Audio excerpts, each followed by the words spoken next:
بسم اللہ الرحمن الرحیم الصلاۃ والسلام علیک یا سیدی یا رسول اللہ وعلی علیک و اصحابک یا نور اللہ اللہم صلی علی محمد و علی محمد۔ اللہ تعالی ہم سب پر رحمت کرم فضل کی نگاہ فرمائے، سب کے مسئلے حل فرمائے، سب کی پریشانیاں ختم فرمائے، سب کے کام آسان بنائے۔ دیکھیں، جب ہم درود شریف پڑھتے ہیں نا تو روحانیت کا دروازہ کھلتا ہے، اور یہ سب پر اپنے معمولات کے حساب سے کھلتا ہے۔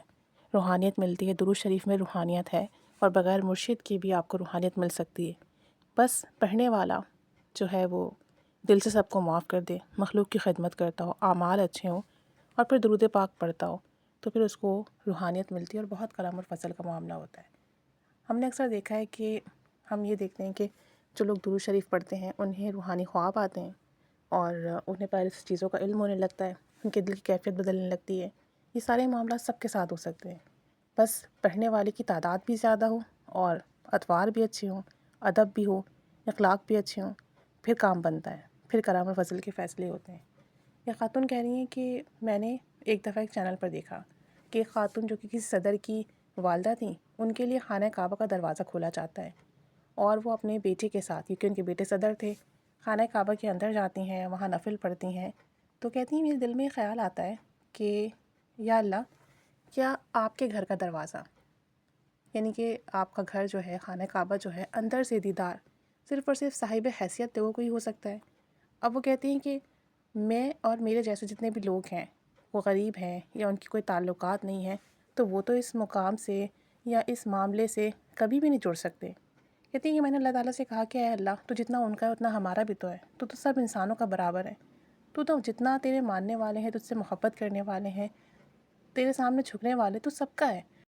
تو پھر ایسا کیوں ہوتا ہے کہ جو صاحب حیثیت لوگ ہوتے ہیں وہ جا سکتے ہیں، اور جو ہم جیسے غریب ہیں وہ نہیں جا سکتے؟ کہتی ہیں بہرحال میں نے اپنے خیالوں کو جھٹکا، اور پھر سے مجھے یہی خیال آنے لگے کہ اگر میں بھی کسی مملکت کی بیٹی ہوتی، صدر مملکت کی بیٹی ہوتی، یا رشتہ دار ہوتی، یا صدر مملکت کے ساتھ میرے تعلقات ہوتے، تو مجھے بھی خانہ کعبہ کے اندر جانے کا موقع ملتا، اندر سے دیکھنے کا موقع ملتا، وہاں کچھ لمحات گزارنے کا موقع ملتا۔ کہتی میں ان خیال کو جتنا جھٹکتی ہوں میرے ذہن میں اتنے ہی آتے۔ اب اس خیال کو چند دن ہی گزرے تھے کہ ایک دن خواب میں کیا دیکھتی ہوں کہ چاند پوری آب و تاب کے ساتھ چمک رہا ہے، 14ویں کا چاند ہے، اور اس کی روشنی بہت زیادہ ہے کہ زمین کا ذرہ ذرہ دکھ رہا ہے۔ کہتی ہیں اس روشنی میں سیدھی ہاتھ پر رخ کرتی ہوں، کہتی ہیں اس روشنی میں سیدھے ہاتھ کی طرف رخ کرتی ہوں تو خانہ کعبہ نظر آتا ہے،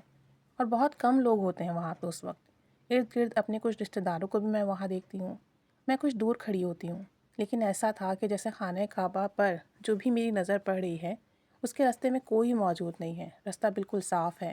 ابھی اس خوبصورت منظر کو میں دیکھ ہی رہی ہوتی ہوں کہ خانہ کعبہ کی تمام دیواریں آہستہ آہستہ جیسے ہٹنا شروع ہو جاتی ہیں، اور خانہ کعبہ اندر سے واضح طور پر نظر آنا شروع ہو جاتا ہے۔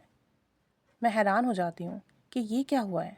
اور پھر میں جی بھر کے اس نظارے کا دیدار کرتی ہوں، اور اسی وقت مجھے یہ احساس ہو جاتا ہے کہ اللہ تعالیٰ نے میری حسرت کا مان رکھ لیا ہے۔ جو خیال صرف میرے دل و دماغ میں تھا،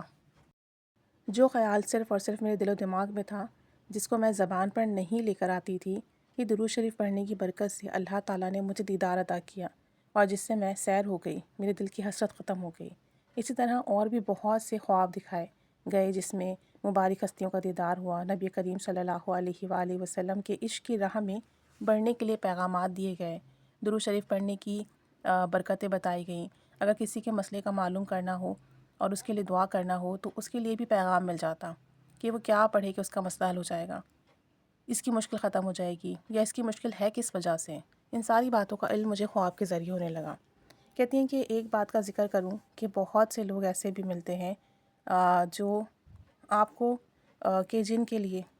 جب آپ کو کوئی پیغام دیا جاتا ہے اور آپ وہ ان کو بتاتے ہیں تو آپ کی بات نہیں مانتے، بلکہ آپ کا مذاق اڑاتے ہیں، اور اس وجہ سے آپ پریشان ہوتے ہیں،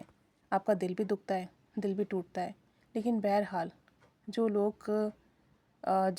یقین نہیں رکھتے، پھر ان کے معاملات بھی الگ ہوتے ہیں۔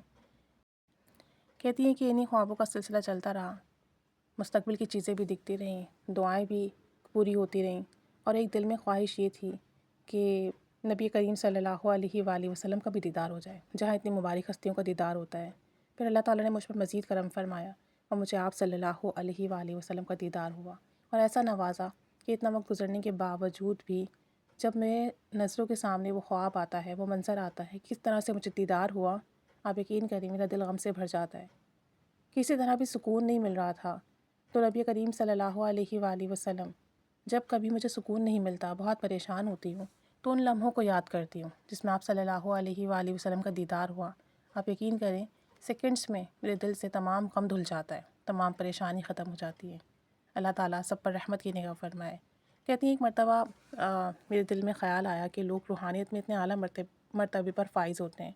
اور اگر آپ سنیں تو معلوم ہو کہ انہوں نے اس کے لیے بہت بڑے بڑے چلے ریاضتیں کی ہوتی ہیں، یا بہت سے وظائف اعمال کیے ہوتے ہیں، بہت سی مشکلات سے گزرے ہوتے ہیں۔ ظاہر ہے کہ یہ سب کچھ مشکل ہے، ممکن نہیں ہے، مرشد کے بغیر آپ نہیں پہنچ سکتے، اور کافی محنت لگتی ہے، لیکن اگر عشق سچا ہو، لگن سچا ہو تو بہت آسان ہو جاتا ہے۔ اور عورتوں کے لیے معاملات مشکل ہیں اس لیے کہ ان کی شادیاں ہو جاتی ہیں، بچے ہوتے ہیں، گھر ہوتا ہے، شوہر کو بھی دیکھنا ہے، ذمہ داریاں زیادہ ہوتی ہیں۔